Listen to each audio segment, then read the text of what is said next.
ये आवाज़ का चार्ट है। यही वो एरिया जब आपको लगता है कि यहाँ से अब कुछ नहीं होने वाला है यार। Hello friends, welcome back to this new learning video.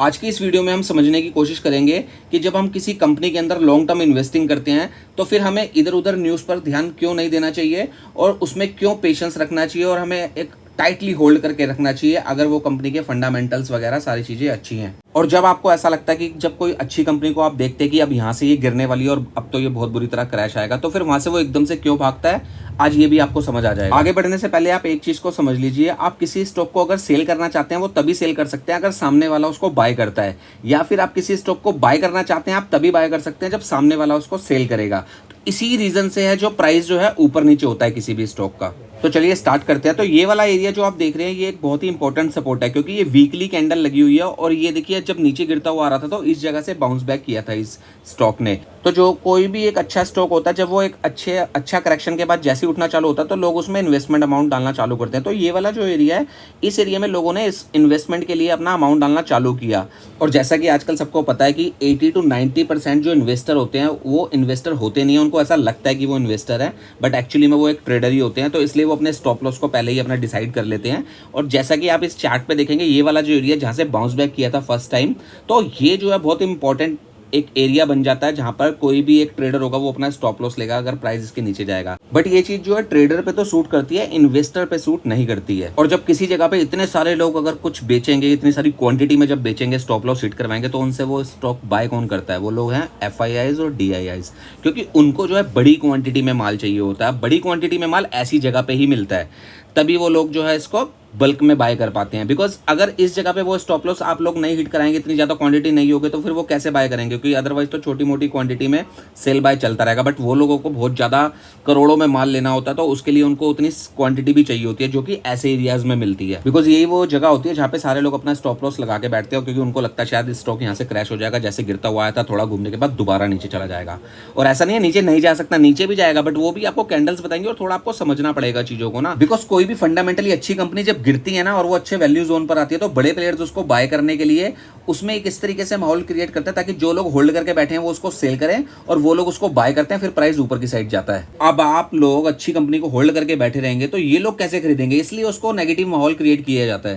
ये वैभव ग्लोबल कंपनी का चार्ट है। देखिए ये नीचे गिरता हुआ आ रहा था और काफ़ी टाइम से, फिर यहाँ से पे इसने एक बाउंस बैक किया और ये एक स्ट्रॉन्ग सपोर्ट बन गया। देखिए ये स्ट्रॉन्ग सपोर्ट इसलिए बना क्योंकि इसने देखिए रेसिस्टेंस के ऊपर क्लोजिंग दी थी।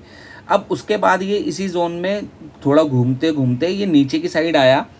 आप देखेंगे इस जगह पे इसी कैंडल के नीचे देखिए इसने नीचे स्टॉप लॉस हिट करा लोगों का और ये प्राइस ऊपर गया। तो इट मीन्स यहाँ हुआ क्या, यहाँ पे मोटी क्वांटिटी में माल खरीदा गया बड़े प्लेयर्स के द्वारा और ये देखिए प्राइस ऊपर जाके बंद हुआ और अभी ये वहीं घूम रहा है। और इसका चार्ट ऐसा लग रहा है कि शायद ये अब ऊपर की रैली दिखाने के लिए तैयार है। बट मेरी तरफ से ये सिर्फ एक एजुकेशनल वीडियो है, मेरी कोई सेल और बाय रिकमेंडेशन नहीं है। बट मैं चाहता हूँ आप इसे, ये जो भी स्टॉक में डिस्कस कर रहा हूँ, इसको वॉच लिस्ट में रखें और देखें ये किस तरीके से रिएक्ट करता है। तो देखिए वॉल्यूम भी कितना अच्छा आया नीचे, आप देखेंगे यानी किसी बड़े प्लेयर्स ने इसमें माल उठाया है और आपको बहुत ही जल्दी ये 380 to 390 का लेवल आपको टच करता दिखेगा। तो चलिए अब हम दूसरे स्टॉक के ऊपर डिस्कस करते हैं। अब हम जो चार्ट लगाएंगे वो है रिलायंस का चार्ट। ये रिलायंस का चार्ट है, आप देखेंगे इस एरिया से इसने बाउंस बैक किया था जब ये प्राइस नीचे गिरता हुआ आ रहा था। तो यहाँ से इसने जब बाउंस बैक किया तो ये एक स्ट्रॉन्ग सपोर्ट बन गया और लोगों ने इसको इन्वेस्टमेंट के लिए इसको एक्यूमुलेट करना चालू किया। तो आप देखेंगे इसी रेंज में जब ये घूमता गया तो वापस उस एरिया पे आके जहाँ से इसने बाउंस बैक किया था उस एरिया पे आया। यहाँ से इसने फर्स्ट टाइम जब बाउंस बैक किया था, स्ट्रॉन्ग सपोर्ट था। तो आप देखेंगे जैसे ही इस एरिया के पास में प्राइस आया दूसरी जगह पे, जब इस एरिया के प्राइस पे आया तो लोग जो है और बड़े प्लेयर्स भी ऐसे एरिया पे आके अलर्ट हो जाते हैं क्योंकि उनको पता अच्छी कंपनी है, फंडामेंटली अच्छी है। तो वो जो भी प्राइस आएगा जैसे ही इस प्राइस के आसपास आता है वो अलर्ट हो गए और जैसे ही उनको मोटी क्वांटिटी में माल मिला, लोगों ने अपना स्टॉप लॉस लिया जो डर गए कि उनको लगा शायद नीचे चला जाएगा, उन्होंने जैसे एग्जिट मारा नीचे आते हुए स्टॉक में, उनसे बड़े प्लेयर्स ने माल को खरीदा। आपको तो लग रहा था कि स्टॉक क्रैश हो जाएगा, यहाँ से नीचे चला जाएगा, लेकिन उस एरिया में आके देखिए बड़े प्लेयर्स ने एंट्री करी और आपसे माल को खरीदा। तो उनको देखिए इन्फॉर्मेशन आपसे ज्यादा उनको पता है मार्केट में क्या होने वाला है या किसी कंपनी में क्या होने वाला है। और जब वो लोग खरीद रहे हैं तो इट मीन्स यहाँ पर कुछ उस स्टॉक में कुछ बात है, कुछ तो है। देखिए इस जगह पे पैटर्न भी क्रिएट हुआ, कैंडल कैसे आपको इंडिकेट करती है, इस पैटर्न को क्या बोलते हैं आप कमेंट में बताइएगा। अगर आपने मेरी वीडियोस देखी है तो आपको पता होगा। और अगर आपने अभी तक वीडियोस नहीं देखी कैंडल्स के ऊपर तो आप देख लीजिए, कैंडल्स को सीख लीजिए, बहुत इंपॉर्टेंट है कैंडल्स के बारे में सीखना।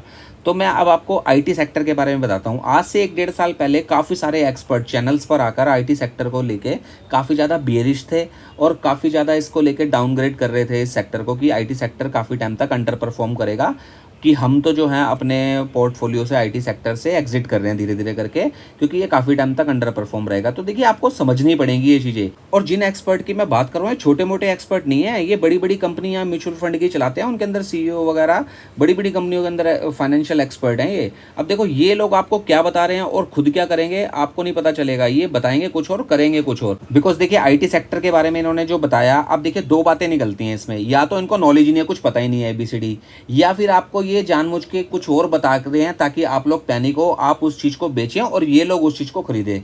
तो ये दो ही बातें निकलती हैं। तो अब आपने डिसाइड करना है कि आपको क्या करना चाहिए। अब मेरे पास बताने के लिए तो बहुत कुछ है, लेकिन ये वीडियो बहुत लंबी हो जाएगी, तो हम फिर किसी और वीडियो में इसके ऊपर डिस्कशन करेंगे। अब जो लोग भी आपको बोलते हैं कि हमने इन्वेस्टमेंट तो किया था लेकिन हमारा लेते ही स्टॉक नीचे आ रहा था, बट जैसे हमने बेचा वो ऊपर चला गया, तो उनके साथ बिल्कुल भी इसको शेयर करना मत भूलिएगा। और अगर अभी तक आपने इस चैनल को सब्सक्राइब नहीं किया तो सब्सक्राइब कर दीजिएगा इसी तरीके की और लर्निंग वीडियो देखने के लिए। तब तक के लिए टेक केयर, बाय बाय।